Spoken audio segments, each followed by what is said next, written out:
Assalamualaikum warahmatullahi wabarakatuh. Waalaikumsalam warahmatullahi wabarakatuh. Waalaikumsalam warahmatullahi wabarakatuh. Puji syukur kita panjatkan atas kehadirat Allah Subhanahu wa Ta'ala yang telah memberikan kita nikmat berupa kesehatan, sehingga kita masih diberi kesempatan untuk mengikuti pemaparan materi pada kali ini.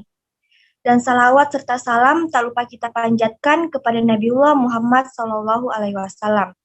Sebelumnya saya mengucapkan terima kasih. Perkenalkan, kami dari kelompok 3 yang beranggotakan Ummul Masyita selaku pemateri pertama, Dwi Widya Astuti selaku pemateri kedua, Ahmad Fadil selaku pemateri ketiga, Irwandi selaku pemateri keempat, dan saya sendiri Rehani Putri selaku moderator. Pada kali ini kita akan memaparkan materi mengenai komunikasi bisnis dan human relation dalam organisasi bisnis. Baik, tanpa membuang-buang waktu, langsung saja saya persilahkan Ummul Masyita selaku pemateri pertama untuk memaparkan materi dari kami. Baik, terima kasih. Baiklah, saya akan memulai presentasi, yaitu peran komunikasi dalam organisasi. Dalam suatu organisasi, sangat dibutuhkan adanya komunikasi organisasi yang mampu mengembangkan sikap anggota untuk merubah pola pikir dan pola perilakunya, sehingga sejalan dengan apa yang menjadi tujuan dari organisasi tersebut. Komunikasi organisasi adalah pengiriman dan penerimaan informasi dalam organisasi yang kompleks. Sedangkan menurut Selko dan Dance mengatakan bahwa komunikasi organisasi adalah suatu sistem yang saling bergantung yang mencakup komunikasi internal dan komunikasi eksternal. Lalu, Catherine Johansson juga mengatakan bahwa a wide definition of organizational communication is used, including internal, external, informal, dan formal communication with process ranging from intra-individual to mass-mediated communication. Komunikasi organisasi bukan hanya sekedar alat untuk menjadi tujuan, tetapi lebih dari itu. Komunikasi organisasi merupakan suatu proses yang memunculkan adanya suatu makna yang dipahami secara bersama dan menjadi pola pikir dan pola perilaku yang sama dari anggota organisasi tersebut. Tanpa adanya pemaknaan akan tujuan organisasi, maka tujuan organisasi hanya merupakan slogan yang tidak berarti sama sekali. Baik, selanjutnya saya persilakan Dwi Widya Astuti selaku pemateri kedua untuk melanjutkan materi yang telah dibacakan oleh Ummul Masyita. Baiklah, saya akan melanjutkan materi yang telah dibacakan oleh Ummul Masyita. Peran komunikasi dalam organisasi. Komunikasi dalam organisasi merupakan pengiriman serta penerimaan berbagai pesan organisasi baik di kelompok, organisasi formal maupun informal. Komunikasi formal merupakan jalur komunikasi resmi dengan rantai komando atau hubungan tugas dan tanggung jawab yang jabatannya dalam organisasi.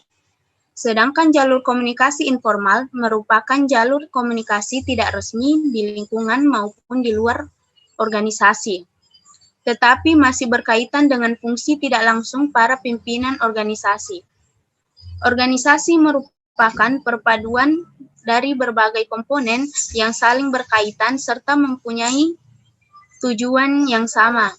Komunikasi organisasi adalah proses penciptaan dan saling menukar pesan dalam satu jaringan hubungan yang saling tergantung satu sama lain untuk mengatasi lingkungan yang tidak pasti atau yang selalu berubah-ubah. Tujuan komunikasi dalam organisasi antara lain untuk membentuk saling pengertian antara anggota organisasi. Selanjutnya saya persilakan Ahmad Fadil selaku pemateri ketiga untuk melanjutkan materi yang telah dibacakan oleh Dwi Widya Astuti. Baik, saya akan melanjutkan materinya, yaitu peran human relation dalam organisasi. Human relation dalam arti luas adalah komunikasi persuasif yang dilakukan oleh seseorang kepada orang lain secara tatap muka dalam segala situasi dan dalam bidang kehidupan, menimbulkan kebahagiaan dan kepuasan hati pada kedua belah pihak. Dengan demikian, dan kegiatan human relation, para atasan suatu organisasi berusaha memecahkan masalah yang menimpa para karyawan secara individual sehingga dapat diarahkan dan digerakkan ke arah yang lebih produktif. Jadi, human relation dalam organisasi adalah komunikasi persuasif antara orang-orang yang berada dalam struktur formal untuk mencapai suatu tujuan antara seseorang, manajer, dan karyawan organisasi lainnya. Dalam lingkungan kerja, human relation diperlukan mulai dari tingkat level atas sampai pada tenaga pelaksana. Hal ini bertujuan untuk saling mempererat rasa persaudaraan dan mendapatkan suatu kepuasan dari apa yang telah mereka kerjakan. Selain itu, human relation diperlukan dalam dunia bisnis dan industri karena mempelajari bagaimana orang dapat bekerja dengan efektif dalam kelompoknya, sehingga menimbulkan suatu keputusan dalam pencapaiannya tujuan personal. Suatu merupakan kunci dari keseluruhan bisnis, yaitu kepuasan bagi organisasi, kelompok, perusahaan, dan perorangan. Bentuk-bentuk komunikasi bisnis.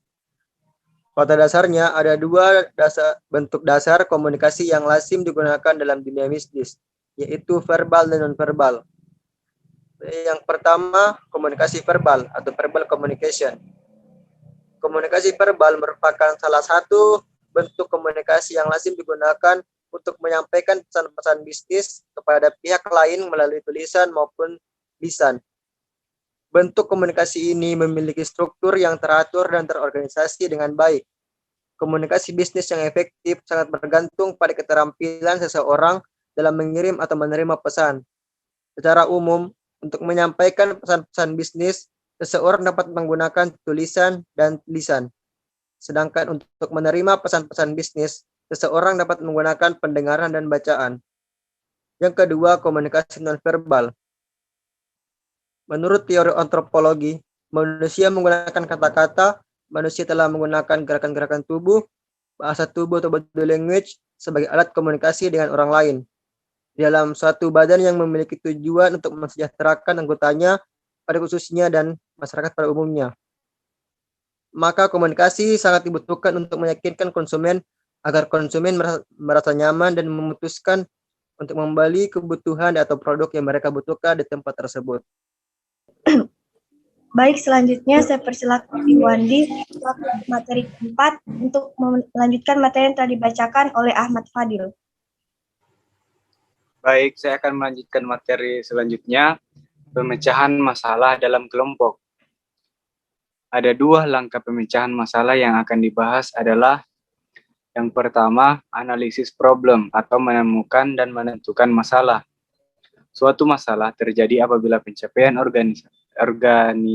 organisasional kurang dari sasaran yang ditetapkan. Beberapa aspek kinerja juga tidak memuaskan. Sebuah masalah atau problem merupakan perbedaan antara keadaan yang terjadi dengan yang diinginkan. Adanya perbedaan antara keadaan yang sesungguhnya dan keinginan yang ditetapkan tidaklah menjamin bahwa akan membuat keputusan yang tepat menyelesaikan masalah. Dalam hal ini, ada 3 hal yang harus dilihat, yaitu A. Menyadari adanya perbedaan, harus mengetahui adanya masalah sebelum mencari pemecahannya. B. Menyadari adanya perbedaan antara keinginan yang ditetapkan dengan keadaan yang sesungguhnya tidak cukup untuk memulai proses pengambilan keputusan. Harus ada motivasi untuk mengurangi perbedaan tersebut.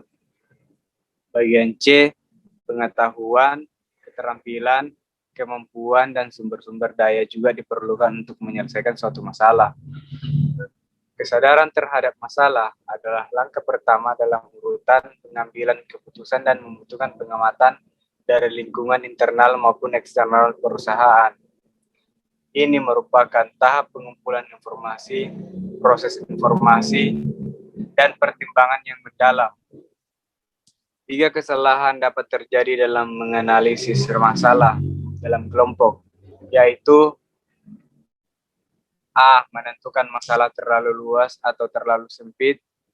B. Memfokuskan gejala-gejala sebagai pengganti penyebab. C. Memilih masalah yang salah untuk ditangani. Dalam hal ini harus memiliki prioritas, yaitu mendahulukan masalah yang terpenting. Yang kedua, membuat dan mengevaluasi alternatif solusi. Pada saat masalah dapat dikenali dan dianalisis, pembuat keputusan harus mulai mempertimbangkan untuk tindakan selanjutnya. Langkah selanjutnya adalah menghasilkan alternatif solusi yang mungkin dapat menanggapi kebutuhan situasi dan memperbaiki sebab-sebab yang mendasar. Pada tahap ini, banyak informasi dikumpulkan, data analisa, dan dirundingkan kemungkinan alternatif tindakan untuk diidentifikasikan. Oke, sekian dan terima kasih. Baik, terima kasih untuk semua pemateri. Langsung saja saya akan memberikan kesimpulan pada materi kali ini. Yang pertama itu komunikasi bisnis dalam organisasi bisnis. Komunikasi bisnis dalam organisasi bisnis yaitu proses pertukaran pesan, informasi, atau komunikasi yang terjadi antar manusia dengan manusia lainnya untuk mencapai efektivitas dan efisiensi produk di dalam struktur dan sistem organisasi human relation dalam organisasi bisnis. Yang kedua yaitu human relation dalam organisasi bisnis. Human relation sangat menentukan aktivitas organisasi bisnis dalam mencapai tujuannya. Oleh karena itu, human relation harus memiliki evaluasi prestasi kerja bagi seluruh orang-orang yang ada di dalam organisasi, sehingga organisasi tersebut dapat mengetahui sejauh mana tingkat pencapaian prestasinya.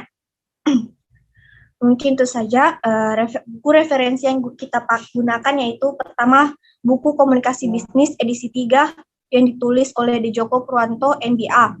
Yang kedua yaitu buku Ajar Human Relation yang ditulis oleh Sadia El Adawiyah. Dan yang buku ketiga yaitu Komunikasi Organisasi yang ditulis oleh Dr. Arni Muhammad. Baik, mungkin itu saja hasil dari presentasi kami. Kurang dan lebihnya mohon dimaafkan. Akhir kata, wassalamualaikum warahmatullahi wabarakatuh. Waalaikumsalam warahmatullahi wabarakatuh.